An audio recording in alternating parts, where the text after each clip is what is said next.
Good morning friends. तो अब हम लिक्विडेशन ऑफ कंपनीज टॉपिक पढ़ेंगे। ये कंपनीज एक्ट का टॉपिक है और काफ़ी अच्छा टॉपिक है। प्रैक्टिकल एस्पेक्ट से हम इसको समझते हैं। लिक्विडेशन क्या होता है? Liquidation is binding up of companies. Winding up का मतलब है जब कंपनी हम बंद करते हैं। तो कंपनी बंद करने के लिए दो ही सिचुएशन है। एक तो हम अपनी इच्छा से बंद कर दें और एक है कि हमें कोर्ट कहे कि ये कंपनी बंद कर दी जाए। ठीक है। सो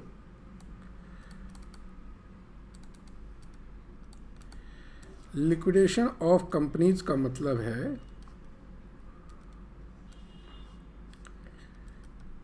वाइंडिंग अप। अब काम पूरा हो गया, कंपनी का आप बंद कर रहे हैं। तो यहाँ पे दो सिचुएशन है। एक है compulsory winding up by court, दूसरा है वॉलेंट्री वाइंडिंग अप। ठीक है जी। Compulsory winding up and voluntary winding up. तो कंपल्सरी वाइंडिंग अप और वॉलेंट्री वाइंडिंग अप का मतलब ये है कि कोर्ट गवर्नमेंट मतलब किसी ने देखा या किसी ने कंप्लेन की या आपने क्रेडिटर्स के पेमेंट नहीं करे तो क्रेडिटर ने जाके आपकी कंपनी आरओसी में, सीएलवी कंपनी लॉ बोर्ड में या एनसीएलटी में जाके कंप्लेन कर दी कि भाई ये कंपनी अब पैसे नहीं दे रही है और इसको वाइंड अप करके हमारे पैसे दिलाए जाए। ठीक है ना। देन फिर कोर्ट उस पर डिसीजन देती है कि ठीक है ये कंपनी में अब काम नहीं बचा है, इनकी एसेट्स और लाइबिलिटीज़ को बेच के और इनके पैसे दिला दिए जाएं। वॉलंटरी वाइंडिंग अप में आप खुद जाते हो और कहते हो कि ठीक है हम ये कंपनी अब बंद करनी है। ठीक है ना, क्योंकि अब हम इसमें काम नहीं करेंगे। चलिए, तो कंपनी जब बंद होती है तो जो लिक्विडेटर होता है, लिक्विडेटर को एक स्टेटमेंट ऑफ अफेयर बनाना पड़ता है। ठीक है जी। ये समझिए, liquidator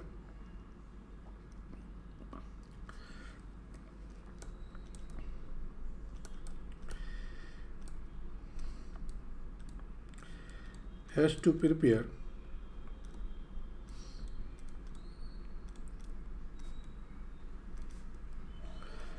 statement of affair. Companies act के हिसाब से अलग है, हम प्रैक्टिकल एस्पेक्ट के हिसाब से पढ़ रहे हैं तो हम उसी एस्पेक्ट पे फोकस करेंगे। ठीक है। Statement of affair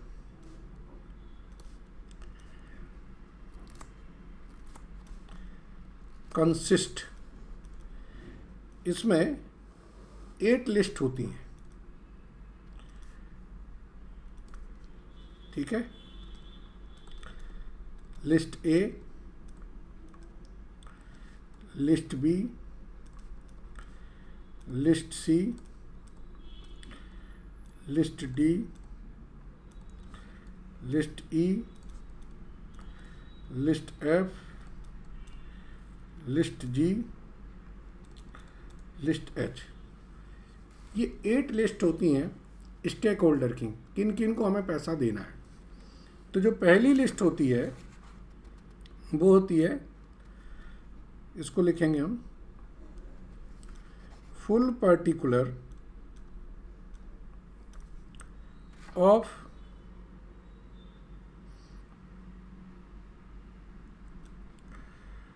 property not specially placed. Not specially placed, placed का मतलब है आपने मॉर्टगेज कर दी हो तो वो प्रॉपर्टीज या एसेट्स की सारी डिटेल, जो ऐसी एसेट जो प्लेज नहीं है, मतलब जिन पे आपने कोई लोन नहीं ले रखा है और जिन्हें गिरवी नहीं रखा है। ठीक है। इसमें लिखेंगे ऐसी एसेट्स जो स्पेसिफिकली प्लेस्ड है। दूसरी एसेट्स लिस्ट बी में लिखा हुआ है assets specially placed, and creditors fully और पार्टली सिक्योर। फुली सिक्योर का मतलब है अगर एसेट्स की रीसेल वैल्यू क्रेडिटर की लायबिलिटी से ज़्यादा है तो फुली सिक्योर्ड है, और कम है तो पार्टली सिक्योर्ड है। तीसरी आ जाती है जो लिस्ट, वो होती है प्रेफरेंशियल क्रेडिटर्स की। प्रेफरेंशियल क्रेडिटर वो क्रेडिटर होते हैं जिनको सबसे पहले पेमेंट करनी है, जैसे कि रेंट, रेट्स, टैक्स, गवर्नमेंट के ड्यूज़। इसको मैं भी थोड़ा डिटेल में कवर करता हूँ, ठीक है जी। इसके बाद आती है list of debenture holder having floating charge. जो डिवेंचर्स होल्डर होते हैं उनकी सभी एसेट्स पर चार्ज होता है, ठीक है ना। फ्लोटिंग चार्ज उसे बोलते हैं, जो अगर किसी का स्पेसिफिक चार्ज है उसके बाद जो बचेगा वो डिवेंचर होल्डर का है। लिस्ट ई में हम अनसिक्योर्ड क्रेडिटर को पे करते हैं, ठीक है जी। लिस्ट एफ में हम प्रेफरेंस शेयर होल्डर को पे करते हैं, और लिस्ट ई में हम इक्विटी शेयर होल्डर की डिटेल रखते हैं। और ये हमारा डेफिशिएंसी और सरप्लस अकाउंट बनाना पड़ता है। ये जो पूरे ऊपर से नीचे तक आपने किया है, प्रॉपर्टी बेची है, तो आपको या तो प्रॉफिट होगा या लॉस होगा। तो प्रॉफिट होगा तो सरप्लस अकाउंट, और लॉस हुआ तो डेफिशिएंसी अकाउंट, ठीक है सर। अब हम थोड़ा सा और समझते हैं कि व्हाट आर प्रेफरेंशियल पेमेंट या ओवरराइडिंग पेमेंट्स किन्हें कहेंगे, ठीक है जी। चलिए थोड़ा देखिए।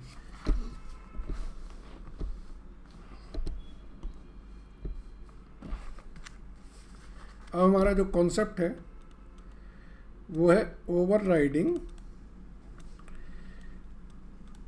Preferential payment.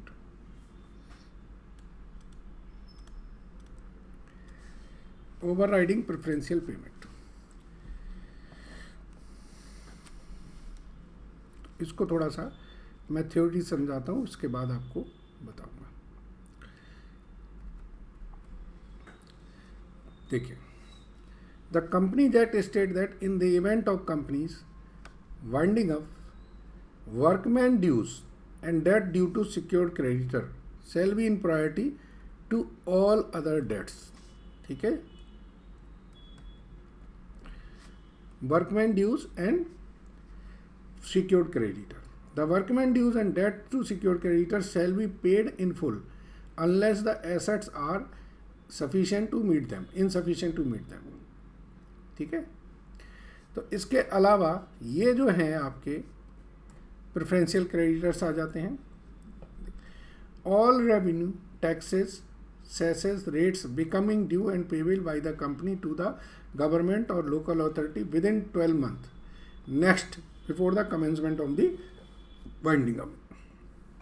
All wages and salary including wages payable for time और piece work and salary earn wholly और in part by commissions of an employ due for, यहाँ पर ध्यान दीजिए, due for period not exceeding 4 months, मतलब 4 महीने तक की जो सैलरीज हैं वो हमारी प्रेफरेंशियल मानी जाएंगी, ठीक है। आगे, provided the amount payable to one claimant does not exceed 20,000 rupees. आगे, all accrued holiday remuneration becoming payable or to any employees on account of winding up unless the company is being wind up voluntarily for the purpose of reconstruction all contribution अगर voluntary है तो नहीं है, अगर otherwise all contribution to ESI 12 month के वो भी आपके प्रेफरेंशियल्स हैं. All sums dues to compensation to employ under the workman compensation, all sums due to any employee from a provident fund, pension fund, gratuity fund or any other employees.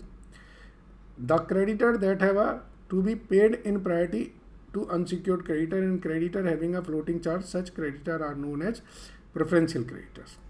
अब preferential creditors क्या है? जिनको सबसे पहले पे करना है. तो अब इसको मैं समराइज करता हूँ, उससे आपको पता चलेगा. ओवरराइडिंग वर्कमैन पेमेंट्स में इन्होंने बोला है क्या कि workman due and secured creditor must be paid before any payment.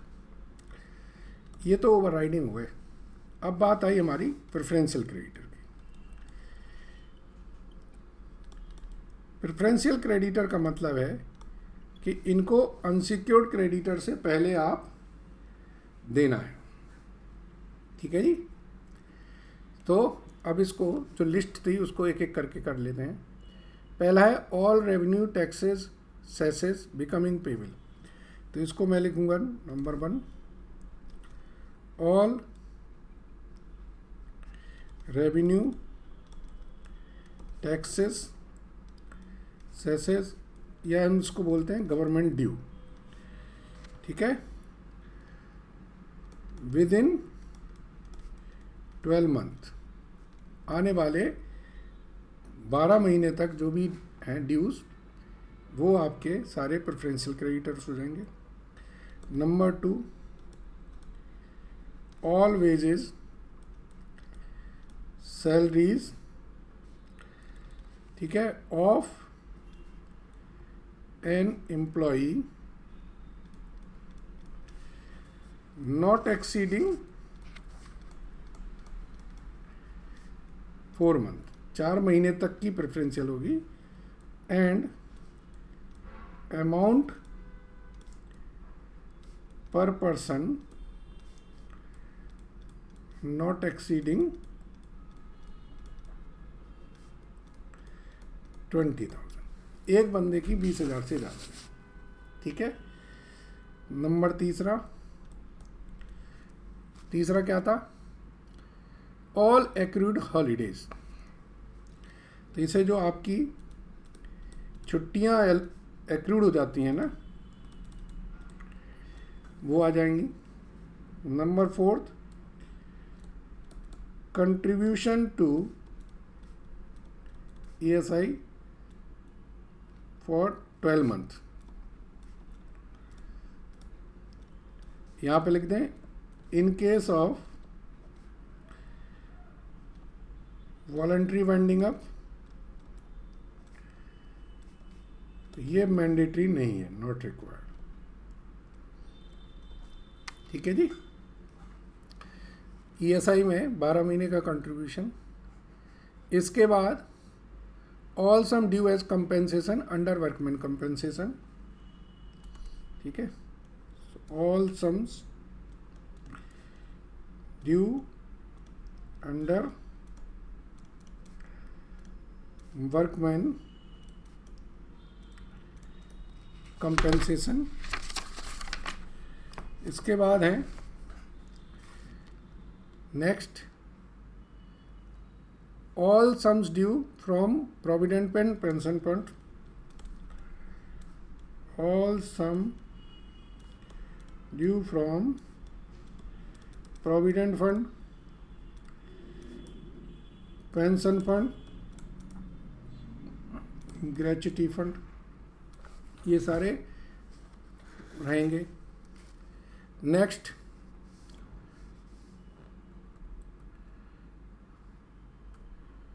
The creditor that have and 7 creditor having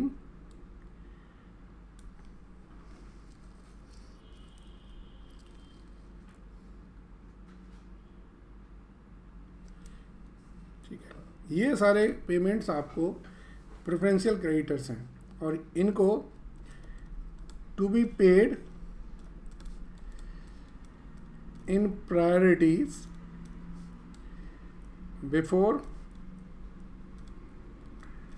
unsecured creditor. Unsecured creditor से पहले इनको देना होता है, समझ गए आप। सो ये हमारे प्रेफरेंशियल्स पेमेंट है। मैं एक एग्जांपल लेता हूँ, उससे आपको समझ में आएगा। ये एग्जांपल देते हैं, चलिए।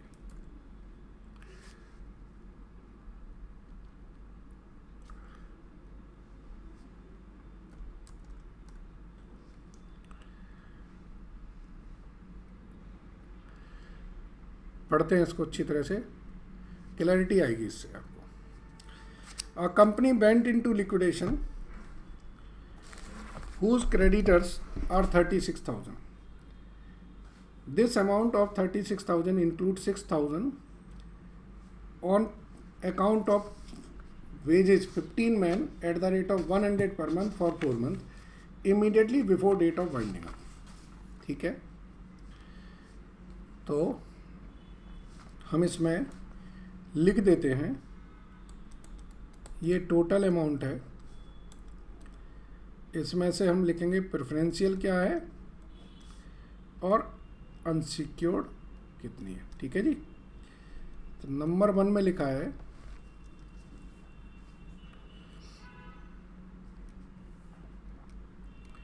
6,000 जो हैं, 36,000 में 6,000 तो आपके वेजेज हैं।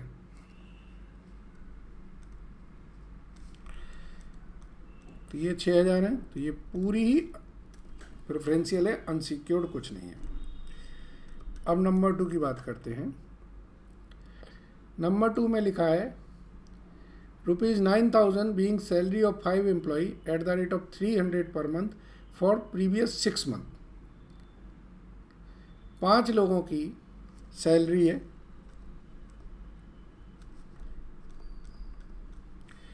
ये 4 महीने की थी और ये 6 महीने की है। तो इसमें से 4 महीने की तो आपकी प्रेफरेंशियल हो जाएगी और 2 महीने की अनसिक्योर्ड हो जाएगी। ठीक है जी। आगे पढ़ें। Rent for godown for the last 6 month. Rent for godown, rent for godown, तो रेंट जो गोडाउन का है वो हमारा अनसिक्योर्ड ही है। चौथा पढ़ें। Income tax deducted of salary of the employees. 1,000 रुपये TDS काटा है, वो अभी जमा नहीं कराया है। सो TDS लिख दें 1,000 रुपया, ये आपका प्रेफरेंशियल रहेगा। ठीक है जी। अब आगे पढ़ें। In addition it is estimated that, in addition मतलब इसके अलावा, it is estimated that the company would have to pay 3,000 as compensation to an employ for injury suffered. ये वर्कमैन कंपेंसेशन हो गया। Which was contingent liability not accepted by the company and not included in the above set figure. तो देखिए total हमारे थे कितने, 36,000। ठीक है, ये हमारे टोटल थे। इसका मतलब है कि जो बाकी के अदर क्रेडिटर्स हैं वो कितने हो गए, 6,000, 9,000, 9,000, 15, 19, तो 19, तो ये 17,000 हो गए। तो ये हमारे अनसिक्योर्ड रहेंगे।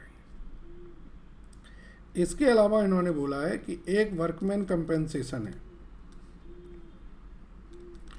जो ना यहाँ पे इंक्लूड है ना यहाँ इंक्लूड है, लेकिन वो देना है। तो एक तरह से आपका जो प्रेफरेंशियल क्रेडिटर आ गए वो 16,000 आ गए और 23,000 आपके अनसिक्योर्ड क्रेडिटर आ गए। इसमें 3,000 रुपये और जुड़ जाएंगे, किसके? वर्कमैन कंपनसेशन के। तो 39,000 आपके अब टोटल लायबिलिटी होगी और 39,000 का ये ब्रेकअप आ गया। हमसे पूछा गया था सिर्फ प्रेफरेंशियल क्रेडिटर, लेकिन मैंने आपको एक टेबल बना के पूरा समझा दिया कि what is preferential and what is unsecured. Preferential creditor हमें पहले पे करना होगा, तो हमारी लिस्ट सी का पार्ट बन जाएगा, ठीक है जी। और बाकी फिर उसके बाद हम डिवेंचर्स होल्डर को पे करेंगे। आई होप यहाँ तक बात पूरी क्लियर है आपको, ठीक है। अब मैं आपको एक स्टेटमेंट ऑफ अफेयर का फॉर्मेट दे रहा हूँ, उससे आपको क्लैरिटी आएगी कि स्टेटमेंट ऑफ अफेयर बनता कैसे है। फिर हम लोग इसके बाद एक क्वेश्चन करेंगे और स्टेटमेंट ऑफ अफेयर के एक क्वेश्चन भी करेंगे, ठीक है। चलिए, सो फ्रेंड्स, अब हम ले रहे हैं स्टेटमेंट ऑफ अफेयर का फॉर्मेट।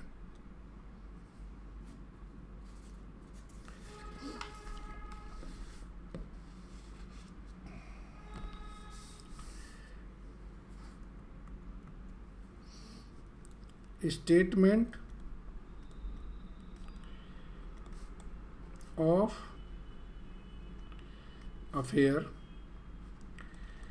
ऑफ एक्स लिमिटेड, जो भी कंपनी हो, एज ऑन जिस डेट का, ठीक है।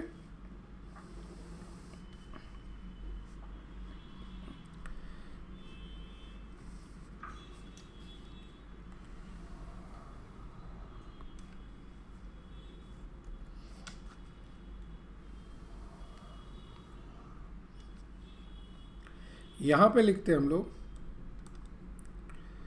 एसेट्स नॉट स्पेशली प्लेस्ड, ये हमारी लिस्ट ए आ जाती है। इसमें कैश, डेटर, स्टॉक करके जितनी भी एसेट्स होंगी वो हम लिखते जाएंगे यहाँ पर, और ये इनका यहाँ पे टोटल आ जाएगा। फिर हम लिखेंगे एसेट्स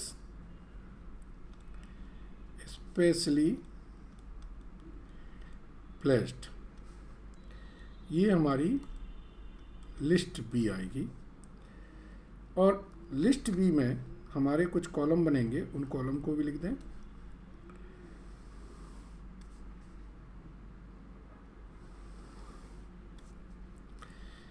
यहाँ पर आएगी हमारी एस्टीमेटेड रियलाइजेबल वैल्यू, ठीक है जी।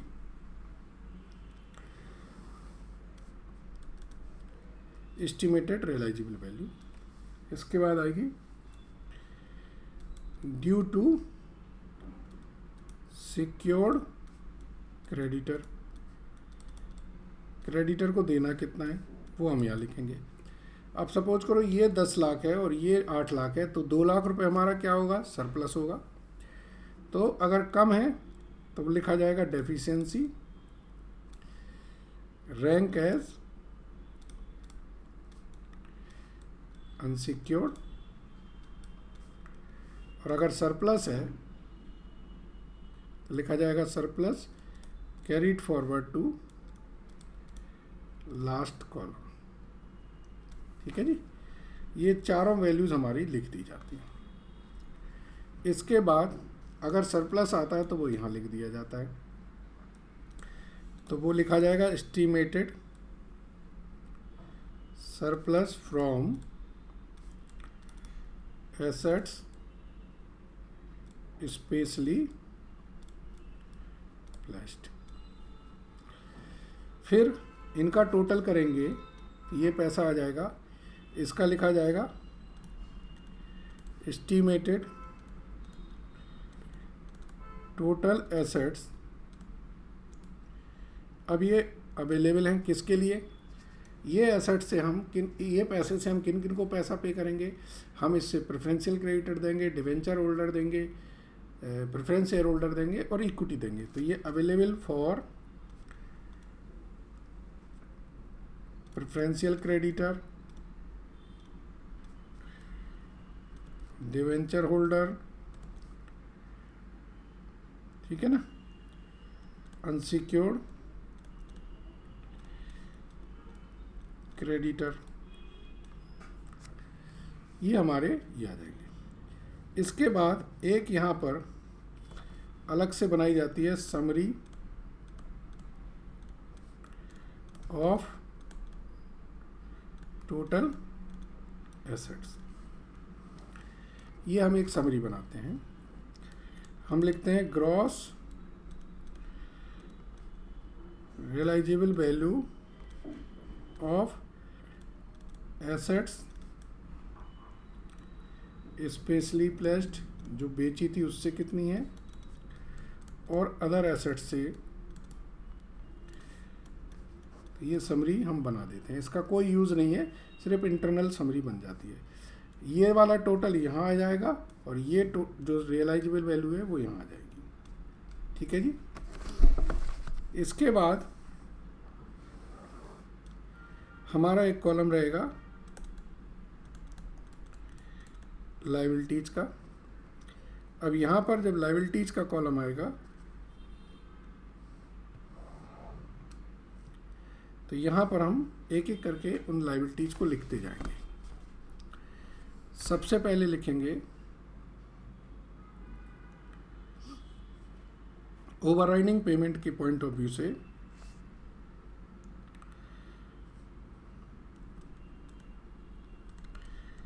secured creditor as per list B, secured creditor as per list B to the extent which claims are covered by assets pledged। यहाँ पर अमाउंट आएगी, ठीक है, और यहाँ पर कुछ भी नहीं आएगा। मतलब सपोज करो इसमें से ये मान लीजिए मेरे हैं 6 लाख रुपए के और ये हैं 7.5 लाख के, तो 6 लाख तो मेरे इस एसेट से कवर हो गए, तो हम यहाँ पे 6 लाख रुपए लिखेंगे कि सिक्योर्ड क्रेडिटर जो मेरे एसेट से कवर्ड हो गए हैं, ठीक है जी। इसके बाद फिर लिखा जाएगा प्रेफरेंशियल क्रेडिटर, ये लिस्ट सी से आगे, ये दोनों जगह लिखे जाएंगे। अब आपके पास ये पैसा है, इसमें से प्रेफरेंशियल क्रेडिटर को पे कर दोगे तो ये बैलेंस बचेगा। तो इसमें क्या लिखोगे आप, अब ये बैलेंस जो बचा है लिखोगे balance of assets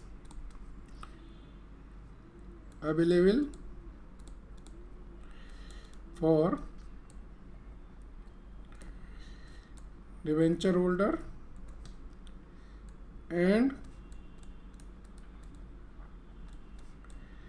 unsecured creditors, ठीक है जी। अब इसमें से फिर क्या करोगे आप, डिवेंचर होल्डर को माइनस करोगे, डिवेंचर होल्डर का जो पेमेंट करना है।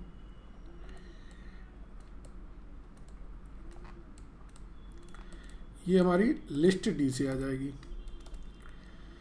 ये माइनस कर दिया, तो अब जो बचेगा पैसा वो क्या लिखा रह जाएगा, सरप्लस या balance of assets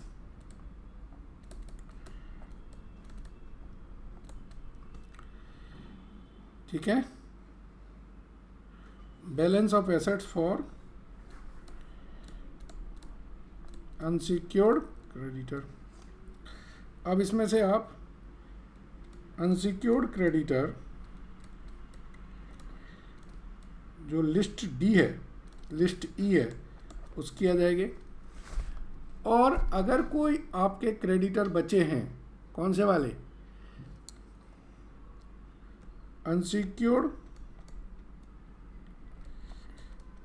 portion of partly secured creditor, जो लिस्ट बी में हमारे पूरे कवर नहीं हुए थे, उस अमाउंट को भी हम यहीं लिख देंगे। ठीक है जी। तो ये सारे क्रेडिटर्स वगैरह को हम यहाँ माइनस कर देंगे। तो अब ये जो बैलेंस बचेगा ये हमारा एक तरह से बैलेंस ऑफ एसेट्स है फॉर कंट्रीब्यूटरीज। कंट्रीब्यूटरीज का मतलब है जो हमारे मेंबर्स हैं उनके लिए बैलेंस बचा है। ठीक है।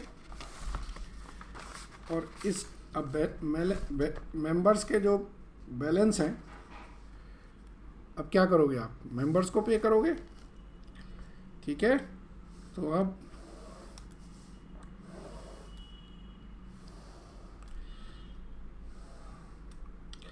यहाँ पर लिखा है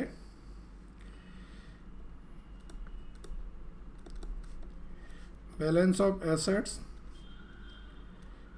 for preference share holder.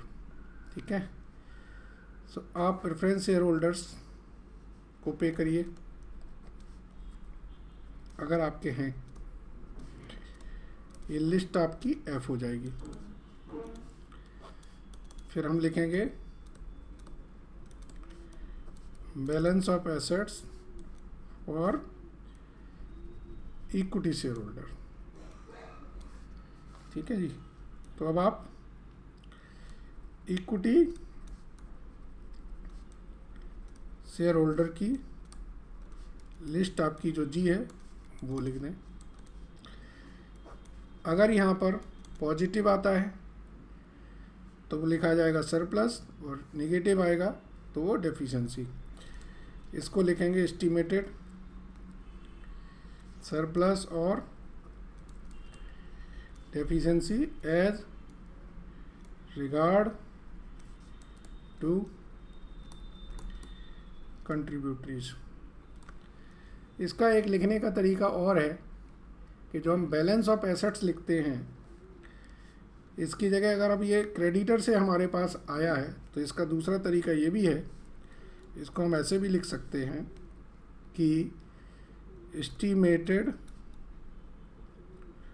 Surplus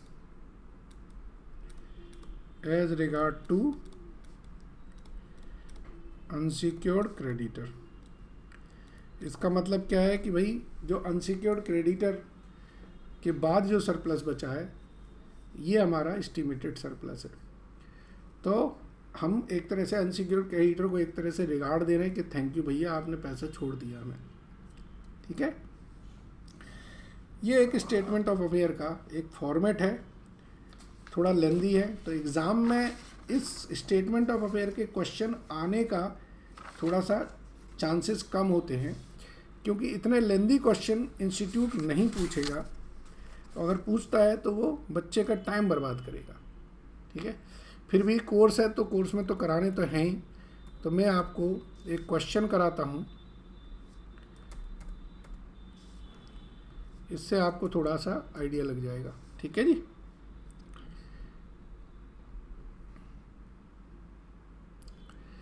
ये एक क्वेश्चन है जिसमें हमसे बोला गया है कि स्टेटमेंट ऑफ अफेयर बनाइए। पढ़िए क्या लिखा है। Insol limited is to be liquidated, their summarise balance sheet is this. ठीक है। On investigation it is found that contingent liability certain to devolve and that the assets are likely. ये हमारे assets realised हो जाएंगे। ठीक है। अब आप यहाँ से देखिए जो मॉर्टगेज वाली प्रॉपर्टी है वो कौन सी है, देखिए आप, secured debenture land and building पर है। तो लैंड एंड बिल्डिंग हमारी लिस्ट बी में जाएगी। ठीक है। चलिए मैं करके दिखाता हूँ आपको।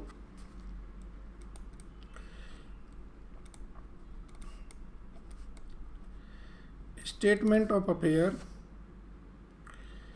ऑफ इंसोल लिमिटेड, ये हम बना रहे हैं।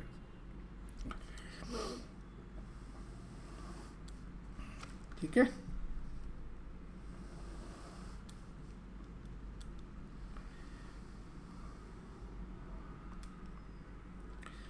सबसे पहले हम क्या लिखेंगे, assets not specially placed, list A, assets not specially placed. तो लैंड एंड बिल्डिंग को छोड़ दें तो other fix assets and current assets, तो ये हमारी आ जाएंगी other fix assets,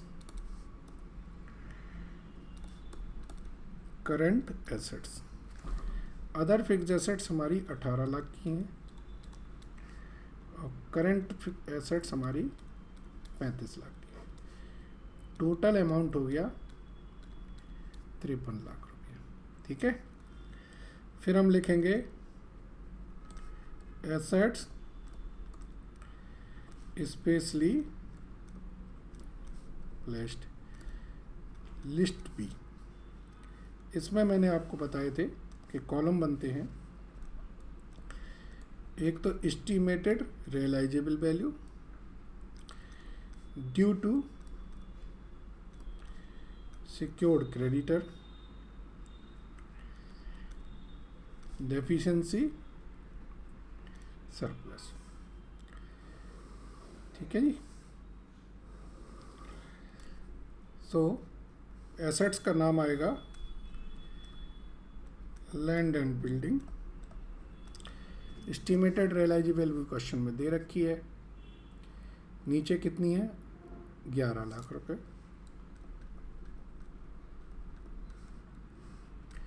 secured to creditor देखिए ऊपर क्वेश्चन में सिक्योर्ड डिवेंचर कितने के हैं 10 लाख के, तो आप लिखेंगे, अब आपकी डेफिशिएंसी तो हो नहीं रही है, सरप्लस हो रहा है। ठीक है, सो सरप्लस हम क्या लिखते हैं, carried forward to last column. तो ये हमारा 1 लाख रुपया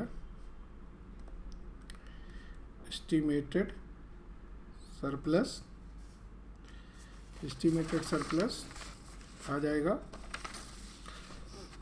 फ्रॉम एसेट्स स्पेशली प्लेस्ड। अब ये हमारा टोटल कितना हो गया, 53 ऊपर था, ये हमारा 54 लाख हो गया। इसको हम क्या बोलेंगे, ये हमारी टोटल एसेट्स हैं, किनके लिए, अवेलेबल टू प्रेफरेंशियल क्रेडिटर, अगर है कोई,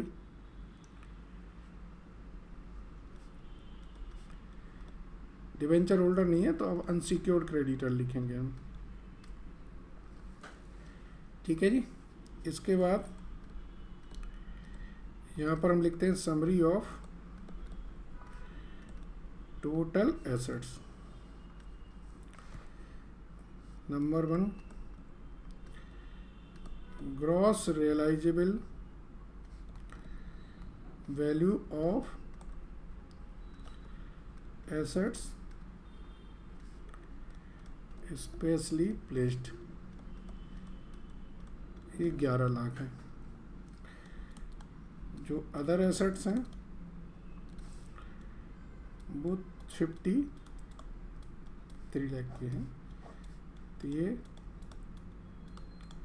64 लाख रुपए की हमारी ग्रॉस एसेट्स आ गई। ठीक है जी। इसके बाद एक कॉलम रहेगा लायबिलिटीज का, यहाँ पर हम लिखेंगे ग्रॉस अमाउंट और वहाँ पर लिखेंगे हम लायबिलिटीज। चलिए तो यहाँ पर क्या लिखेंगे, सिक्योर्ड क्रेडिटर लिस्ट बी के टू द एक्सटेंट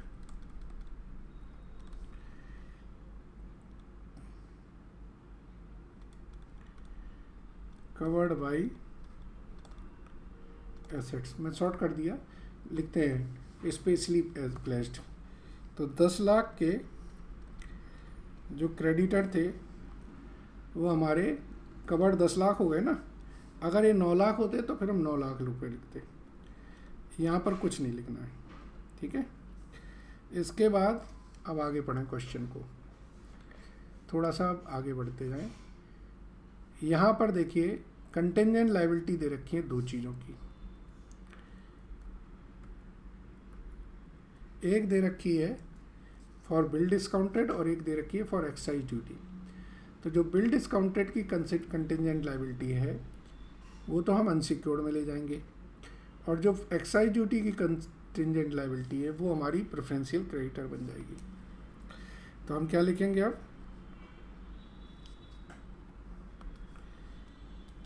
$54 लाख, ठीक है जी। इसके बाद प्रेफरेंशियल क्रेडिटर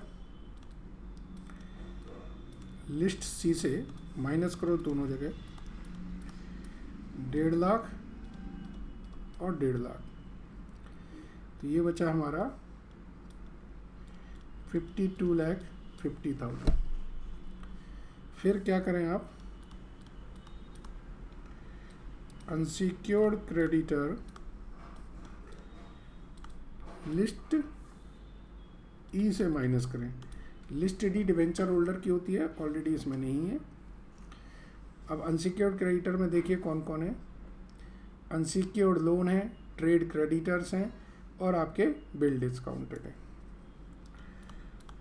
सो अनसिक्योर्ड लोन,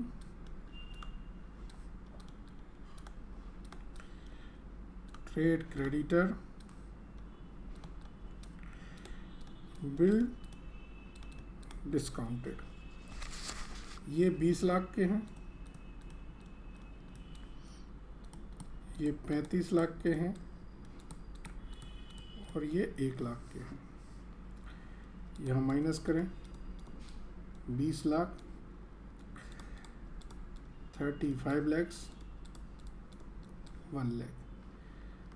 अब आपका ये नेगेटिव आ गया, तो नेगेटिव को हम माइनस साइन नहीं लगाते, हम डेफिशिएंसी लिखेंगे। तो हम लिखेंगे estimated deficiency as regard to unsecured creditor, ठीक है। अनसिक्योर्ड क्रेडिटर की वजह से ये है। फिर लिखेंगे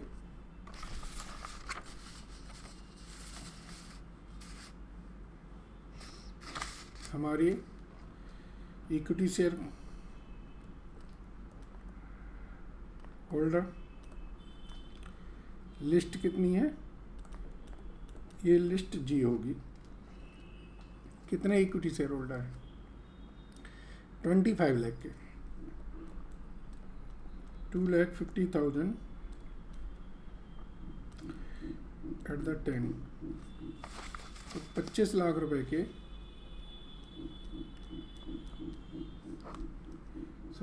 28,50,000 की डेफिशिएंसी आ गई। इसको क्या बोलेंगे, estimated deficiency as regard to contributories या मेंबर, ठीक है फ्रेंड्स। तो मैंने कोशिश की है कि आपको पूरा लिक्विडेशन का कॉन्सेप्ट एक बार में समझाया जाए। और अब आप कहेंगे कि सर आपने बार बार यहाँ पे क्यों नहीं लिखा कि एस्टिमेटेड, तो वो आप इग्नोर कर सकते हैं क्योंकि इतना टाइम नहीं होता लिखने का, ठीक है। चलिए, आई होप आपको पूरा कॉन्सेप्ट क्लियर है। Thank you very much.